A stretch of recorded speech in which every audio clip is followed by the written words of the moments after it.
My daughter said to me a couple of years ago, I thought you were going to die. What a horrendous thing to hear from a child.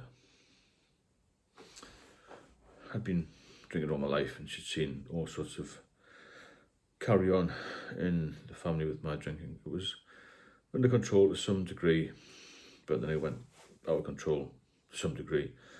It became a massive problem. And then I was off it for a while, for 8 years, and she was really, really proud of me. And she moved down to Manchester. I used to go and see her. And I was drinking the 0%. She actually got some in for me once. In the flat she moved into, she was really proud. She was on her own in the flat. I think about 21. And she was just like, wow, my dad's going down, this and the other. But I started drinking again. And she knew I started drinking again. And I felt so guilty, full of remorse. And that was the start of my last relapse from 2014 to 2019. Fast forward a little bit.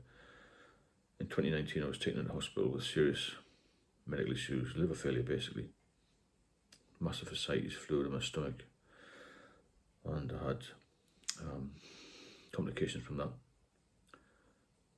Spontaneous bacterial peritonitis and other things. And I was really seriously ill. She couldn't make it up for a few weeks when I was in hospital. That was the October 2019. Got discharged for a while, went to live with my elderly parents for a little while. I was still really ill. And she came up at Christmas time of 2019. And then January 2020, I was taken again, seriously ill, into an emergency ward. And she came up because she was told I might not live. And when she came in to the ward, there was 6 beds in there, and she looked around, I could see her. I tried to wave, I didn't have the strength really to wave. And she went up to one guy and looked at him twice. They all looked very similar in those gowns, you know. Really weak, really pale, some were yellow. Eventually she saw me. I said, oh, what have you been wandering around for? She said, I didn't recognise you. And I saw tears in her eyes. It was horrendous.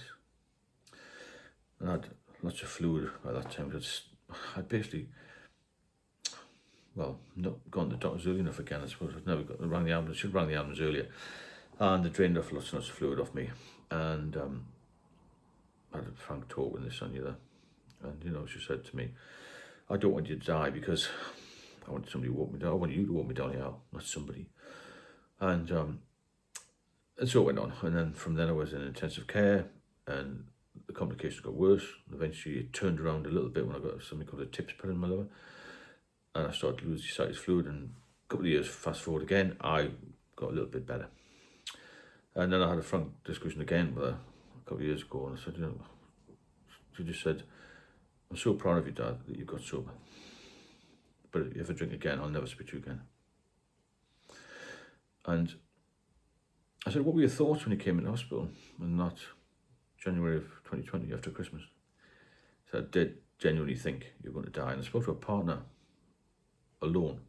She wasn't there.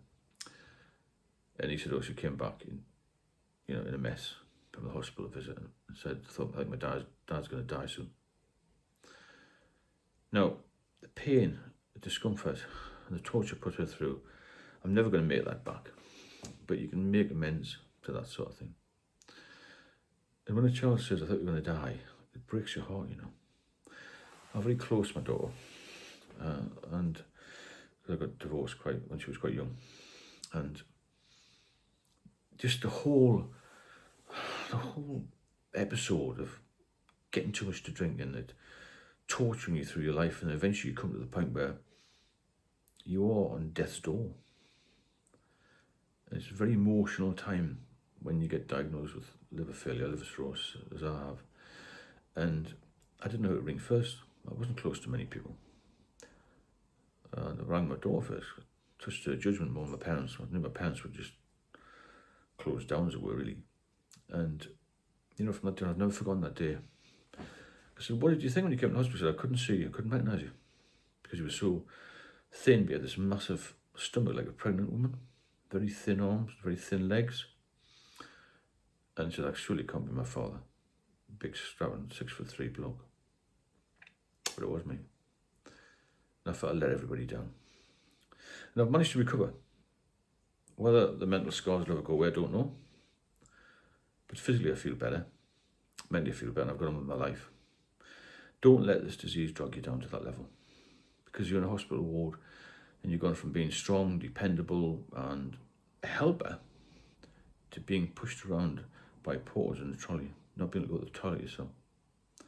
That's how vulnerable you become.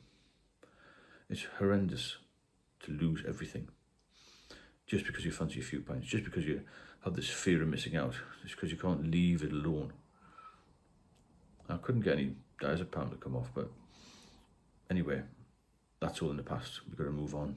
The secret is to not get to rock bottom like I did. That's the thing. Don't stay for that extra pint. Don't think there's some sport on Saturday. I'm going to go for a few drinks. If you're trying to get off the drink, you've got to be very committed. You've got to be very selfish in a way. Not selfish, you've got to look after yourself, if that makes sense. Because no one's going to do it for you. You're the only person who can stop yourself drinking. No one's going to come along with a bottle of beer and just shove it down your neck. You make a conscious decision to drink, don't you? And even though I've been sober for 6 years, I'm still only one bad decision away from total collapse again. And my last total collapse, well, if I do another one, it'll be my end of me. I'll be dead in a few months. Simple as that. So I've got to be very careful. I do have 0% beers, but I stay clear of the people I used to mix with.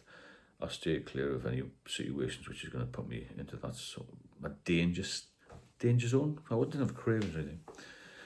So that's what I went through. This is a very brief video about when you think you're going to die, and somebody else says they thought you were going to die. And the joy in their face to see me make my first trip on my own, just to London again, was incredible. And she kept saying, I'm so proud of you, because she thought she would never fall there. That's the top and bottom of it, and that's what you put your families through. The parents thought the same. There was intensive care.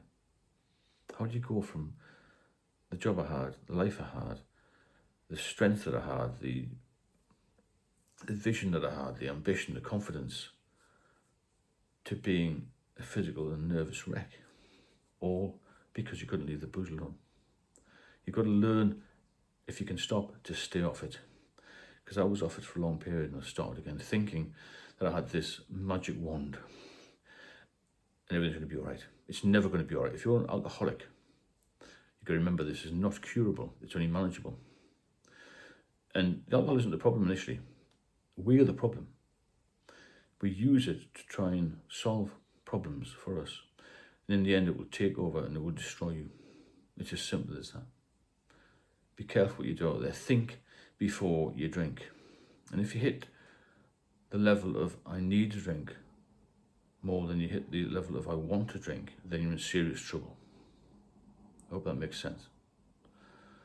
I hope you benefit from these videos. They are grim, but they're here. There's a warning. Many people die of this disease, illness, whatever you want to call it, every day. In the world, somebody every 10 seconds dies of it, or some alcohol-related disease or accident or suicide or something related to alcohol. I do one-to-one mentoring. There's a link in the description. Please get in touch with me if you need any help. I'll see what I can do for you. I've got an ebook out as well. It's only $5.99, the price of one drink. That'll hopefully get you sober and stay sober. If you are sober, keep on the right track, for goodness sake. And if you do veer off it, get back on the right track again as soon as you can. Because every relapse will take you further and further back. I'll speak to you soon.